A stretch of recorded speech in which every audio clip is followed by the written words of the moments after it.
जय Hind friends. Current affairs की series में आज हम हाजिर हैं एक नए टॉपिक के साथ। और वो टॉपिक है हमारा एनवायरनमेंट एंड इकोलॉजी से रिलेटेड। का नाम है ग्रीन हाइड्रोजन। चलिए स्टार्ट करते हैं आज का अपना नया टॉपिक, ग्रीन हाइड्रोजन।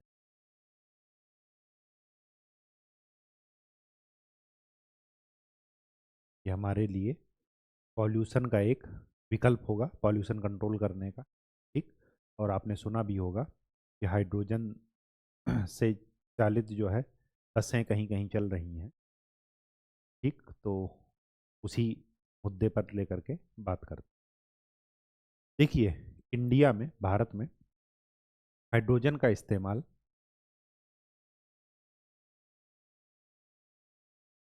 दो लोग ज़्यादा करते हैं। 90%, 99% यूज दो जगह होता है। एक तो उर्वरक, फर्टिलाइजर इंडस्ट्री में अमोनिया के रूप में यूरिया वगैरह बनाने में, और दूसरा पेट्रोलियम रिफाइनरीज में। हाइड्रोजन का इस्तेमाल वनस्पति तेल के हाइड्रोजनीकरण में भी यूज होता है। जैसे डालडा जो बनता है, सॉलिड करने के लिए लिक्विड को हम किसका इस्तेमाल करते हैं? हाइड्रोजन का।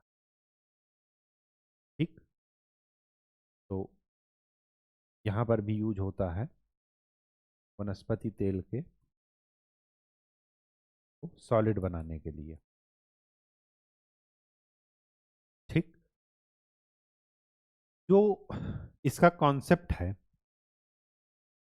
कि हाइड्रोजन को फ्यूल के रूप में इस्तेमाल करके हम लोग जो है अपनी एनर्जी, जो आवश्यकता है, ऊर्जा की आवश्यकता है, वो पूरा करें। तो वो कॉन्सेप्ट इस वजह इसका है कि हाइड्रोजन और ऑक्सीजन मिल करके क्या बनाएंगे?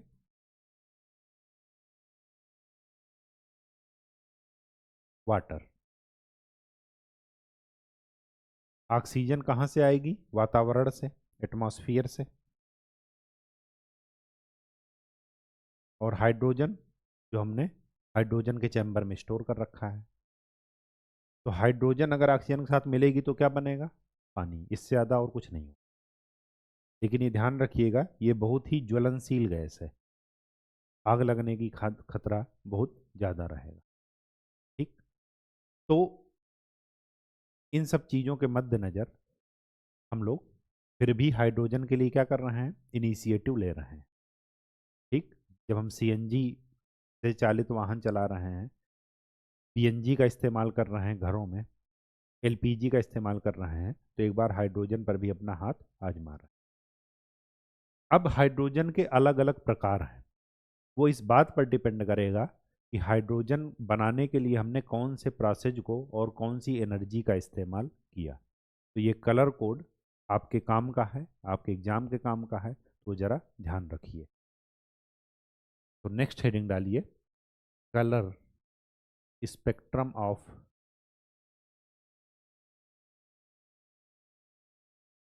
हाइड्रोजन।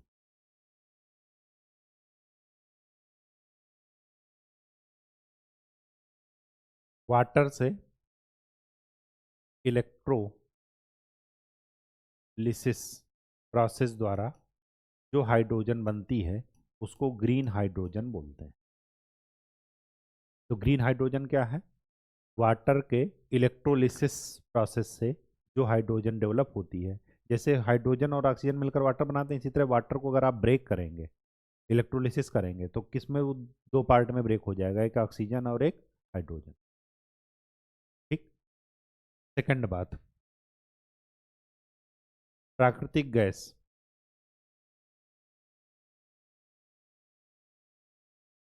का इस्तेमाल करके अगर आप स्टीम रिफॉर्मेशन टेक्निक का इस्तेमाल किए तो जो हाइड्रोजन बनती है वो बनती है ब्लू। तो ब्लू हाइड्रोजन कहाँ से बनेगी? नेचुरल गैस से। और किस प्रोसेस के द्वारा? स्टीम रिफॉर्मेशन प्रोसेस के द्वारा। इस स्टीम रिफॉर्मेशन में एक इसका भी सब कैटेगरी है, कैप्चर एंड एब्जॉर्ब। जैसे समुद्रों में क्या किए, कुछ ऐसा वो करके कैप्चर कर लिए वहां पर, तो वो क्या बन गया, ब्लू। ठीक। अगर इसी प्राकृतिक गैस में ओनली स्टीम रिफॉर्मेशन लाए तो बनती है ग्रे, मतलब वहां पर कैप्चर और एब्जॉर्ब वाली टेक्निक यूज नहीं करेंगे, तो कौन सी हाइड्रोजन बनेगी, ग्रे। और इसी में पायरोलिसिस पायरोलिसिस का इस्तेमाल किए, हाई टेम्परेचर पर इसको ब्रेक किए, तो जो बनती है वो होती है फिरोजा, फिरोजी कलर। ठीक। ये जरा कलर कोडिंग आपके काम का है। तीसरी बात, ब्राउन कोल। इसमें हम कौन सी टेक्निक यूज करेंगे, गैसिफिकेशन, मतलब सॉलिड को हम किस में बदल दिए, गैस में, तो जो हाइड्रोजन मिली हमें उसको बोलेंगे ब्राउन हाइड्रोजन। तो ब्राउन से ब्राउन आप याद रखिएगा। ठीक। तीसरी बात,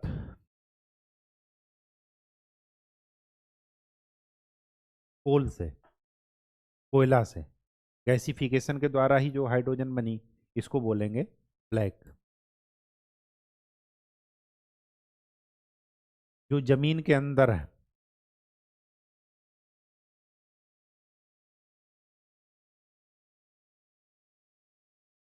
जमीन के अंदर, इसको बोलेंगे व्हाइट।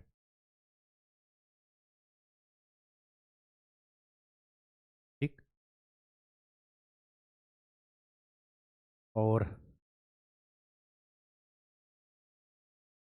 न्यूक्लियर एनर्जी के द्वारा इलेक्ट्रोलिसिस करके जो बनाते हैं उसको बोलते हैं पिंक। ये कलर कोडिंग आपके लिए बहुत ही इंपॉर्टेंट है। न्यूक्लियर से इलेक्ट्रोलिसिस करके बनाएंगे पिंक, अगर वाटर से इलेक्ट्रोलिसिस करके बनाए तो उसको बोलेंगे ग्रीन। ब्लू क्या है, स्टीम रिफॉर्मेशन टेक्निक है, इसमें एब्जॉर्ब एंड कैप्चर की व्यवस्था की जाती है, तो बन जाता है ब्लू। अगर स्टीम रिफॉर्मेशन में एब्जॉर्ब एंड कैप्चर ना लगाएं तो वो क्या बन जाएगा, ग्रे। अगर वहां पर पायरोलिसिस कर देते हैं तो क्या बन जाती है, फिरोजी। ब्राउन कोल से गैसिफिकेशन करेंगे तो ब्राउन, नॉर्मल कोल से गैसिफिकेशन करेंगे तो ब्लैक। ठीक। ये चीज़ें जरा ध्यान में रखिएगा। पिंक किसके अंदर है, अच्छा हाँ, न्यूक्लियर से। अब देखते हैं कि इसमें चुनौतियां क्या क्या है। ग्रीन हाइड्रोजन में सबसे बड़ी चुनौती है इनपुट कॉस्ट, उच्च लागत। उच्च लागत क्यों, क्योंकि पानी को इलेक्ट्रोलिसिस जब करेंगे तो हमें इलेक्ट्रिसिटी की आवश्यकता पड़ेगी। दूसरी बात, हाइड्रोजन और ऑक्सीजन को अलग अलग रखना मुश्किल है, क्योंकि ऑक्सीजन हमारे पास अवेलेबल है एटमॉस्फेयर में, जैसे ही हाइड्रोजन लीक की तुरंत क्या बना लेंगे वो आपस में मिल करके, वाटर। ठीक। तो स्टोरेज की समस्या,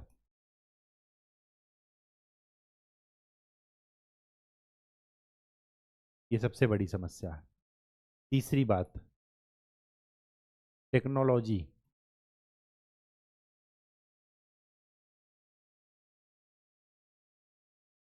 अभी हमारे पास कोई सस्ती प्रौद्योगिकी उपलब्ध नहीं है।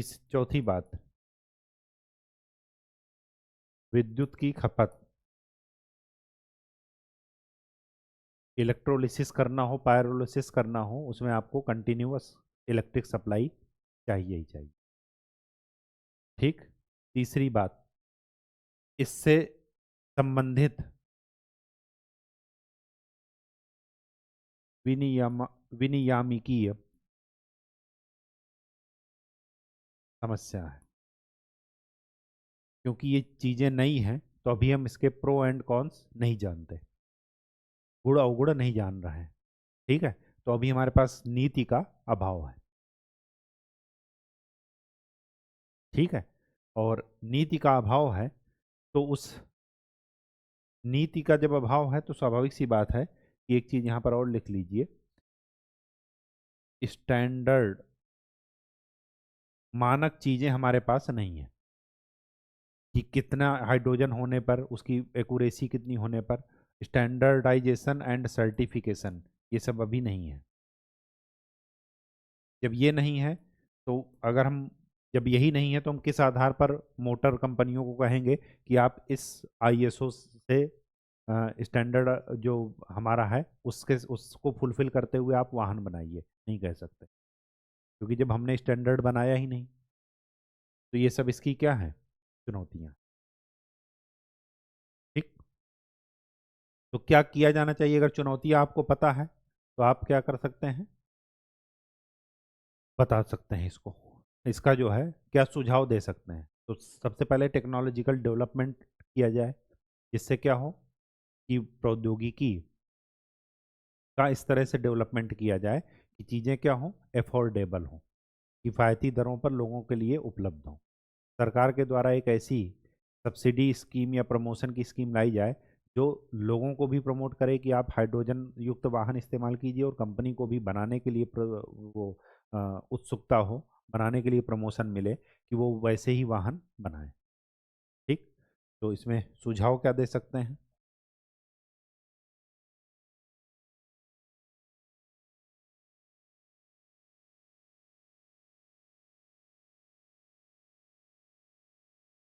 प्रौद्योगिकी का स्तर ये बढ़ाइए ताकि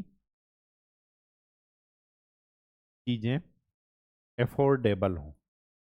एफोर्डेबल का मतलब किफ़ायती हो।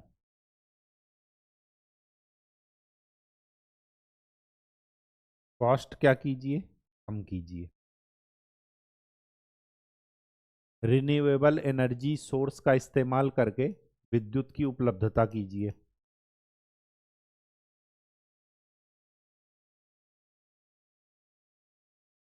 ताकि कंटिन्यूअस इलेक्ट्रोलिसिस या पायरोलिसिस के लिए हमें बिजली उपलब्ध रहे। ठीक, तीसरा, स्टैंडर्ड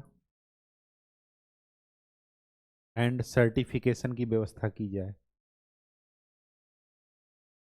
मानक और प्रमाणन वाली व्यवस्था, हिंदी में लिख लीजिए, मानक और प्रमाणन।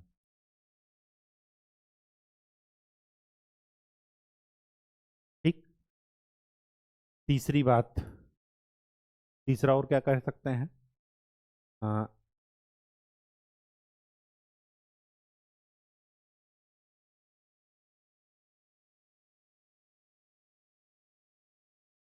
विनियामकीय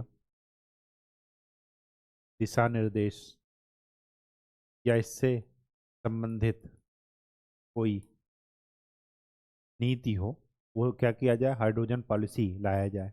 जैसे HELP का नाम सुना होगा आपने, हाइड्रोकार्बन एक्सप्लोरेशन लाइसेंसिंग पॉलिसी, ठीक वैसे ही हाइड्रोजन के लिए भी कुछ ऐसी पॉलिसी लाई जाए। ठीक, तीसरा,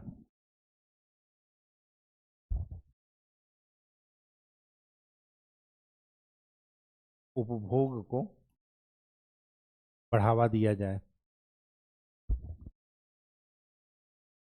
ठीक, उपभोग को बढ़ावा कैसे देंगे, सब्सिडी। विद्युत उत्पादन में क्या है कि जो हाइड्रोजन को प्रमोट करें उनके लिए टैरिफ कम किया जाए, जो इलेक्ट्रोलिसिस के लिए इलेक्ट्रिसिटी दे रहे हैं हाइड्रोजन बनाने के लिए। ग्रिड, जो इलेक्ट्रिक ग्रिड होती है, पावर ग्रिड, इलेक्ट्रिक ग्रिड नहीं, पावर ग्रिड, ट्रांसमिशन, उसके क्या किया जाए, स्ट्रेंथन किया जाए, ताकि वो क्या है, मजबूती की प्रदान की जाए, ताकि वो क्या है, एक सतत विद्युत उपलब्धता बनी रहे। ठीक, तो ये सब क्या है, इसके सुझाव हो सकते, जो कि इसको क्या करेंगे, प्रमोट करें, ग्रीन हाइड्रोजन को। ठीक, दूसरी बात, जैसे आपने सुना होगा सीएनजी हो, पीएनजी हो, ये सब क्या है, इनको क्या करते हैं, लो टेम्परेचर पर और हाई प्रेशर पर जब कर देंगे तो गैस क्या बन जाती है, लिक्विड बन जाती है। तो इनको स्टोर करना क्या रहता है, ईजी रहता है। ठीक है, तो अगर आप वैसा करते हैं तो इसका जो ट्रांसपोर्टेशन कॉस्ट है वो क्या हो जाता है, कम हो जाता है। और जब ट्रांसपोर्टेशन कॉस्ट कम हो जाता है तो फिर स्वाभाविक सी बात है कि आप इसको, अगर आप पेट्रोल और डीजल की जगह इसको इस्तेमाल करेंगे तो स्वाभाविक सी बात है कि वो इन्वायरमेंट के लिए भी अच्छा होगा, लोगों के लिए भी अच्छा होगा। बस केवल और केवल एक ही समस्या है कि आप टेक्नोलॉजिकल डेवलपमेंट करके इसके कॉस्ट को क्या कर दीजिए, कम कर दीजिए। अभी ये इनिशियल फेज में है तो इसकी कॉस्ट बहुत ज़्यादा है। कॉस्ट ज़्यादा होने का एक ही कारण है कि ये जो जिस प्रोसेस से हाइड्रोजन बनती है उसमें बहुत ज़्यादा एनर्जी की ज़रूरत पड़ती है। ठीक, तो आज के लिए बस ये छोटा सा ही टॉपिक था। आप इसको सब कुछ उसी डीकार्बनाइजेशन में कलेक्ट करते जाइएगा, ताकि आपके पास एक अगर निबंध आ जाए कि भारतीय अर्थव्यवस्था का डीकार्बनाइजेशन क्या होगा, कैसे होगा, और क्या क्या अवसर भारत के पास उपलब्ध हैं, तो उसमें पहला उपलब्ध है कि वनों को हम क्या करें, ज़्यादा से ज़्यादा प्रमोट करें, वन लगाएं, पेड़ पौधे काटें नहीं। दूसरा, बायोफ्यूल हमने कल देखा। तीसरा, आज हम ये देख रहे हैं कि हम ग्रीन हाइड्रोजन के अवसर को भी क्या कर सकते हैं, एक्सप्लोर कर सकते हैं, अपॉर्चुनिटी को भी अपने हाथ में ले सकते हैं। इसमें और आगे क्या कर देंगे, आगे लिखिए कि जो है 2070 तक, 2070 तक क्या करना है, नेट जीरो का टारगेट करना है। 2030 तक हमें क्या करना है, रिन्यूएबल एनर्जी में 50% रिन्यूएबल एनर्जी वो करना है टोटल एनर्जी में से। मिनिमम 500 गीगावाट गैर जीवाश्म ऊर्जा होनी चाहिए, गैर जीवाश्म ईंधन से जो है। ठीक, तो ये सब चीज़ें आप इसमें क्या कर सकते हैं, आगे रिलेट करके लिख सकते हैं। ठीक है, कल हम लोग देखते हैं गैस बेस्ड इकोनॉमी, वो भी एक क्या होगा, डिकार्बनाइजेशन का ही एक अंग होगा, जिससे कि भारतीय अर्थव्यवस्था में डिकार्बनाइजेशन के प्रोसेस को हम आगे बढ़ा सकते हैं। तब तक के लिए खूब अच्छे से पढ़ाई कीजिए, मेहनत कीजिए। धन्यवाद।